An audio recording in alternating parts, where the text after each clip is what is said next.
just ahead, and it should be a great one. The Bulls and Blazers both needing 6 games to advance to this final stage, and they look to be ready to go. With me, Clark Kellogg. On the sideline, Doris Burke.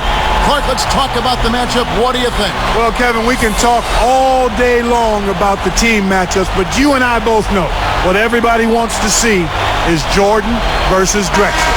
These two guards have absolutely been on fire all season long and are really taking the shooting guard position to unseen heights. Clark, both these players just phenomenal finishers at the rim. We can expect to see a multitude of high-flying highlights by the time this series comes to a close. Kevin, that is a given. Fans have been wondering who's best all season with Jordan and Drexler, and this series should provide plenty of fodder for that heated debate. By Phil Jackson prior to these finals, he was quoted as saying the Blazers have a tendency to self-destruct in close games.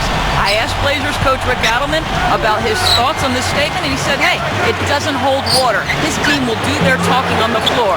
Let's see how they respond, guys. Thank you, Doris. Coach Jackson Clark doing his best to get in the heads of the Blazers there. Well, nothing surprising about that, Kevin. We know Phil Jackson likes to do that, and if this game comes down to the wire, you'd have to think that that'll be in the Blazers' minds a little bit. It'll get into their head some. But the key is, how do they respond? That's the real deal. The starters for the Portland Trail Blazers. Porter is out there with Drexler. Then there's Buck Williams. Then there's Jerome Kersey and Robinson. So, Clark, what can we expect from this Portland Trail Blazer team? Kevin, they're a transition team. They love to get out in the open court. Drexler and Kersey are very dangerous when they're in their transition game, and that's what Portland will try to do. That's when they're at their best.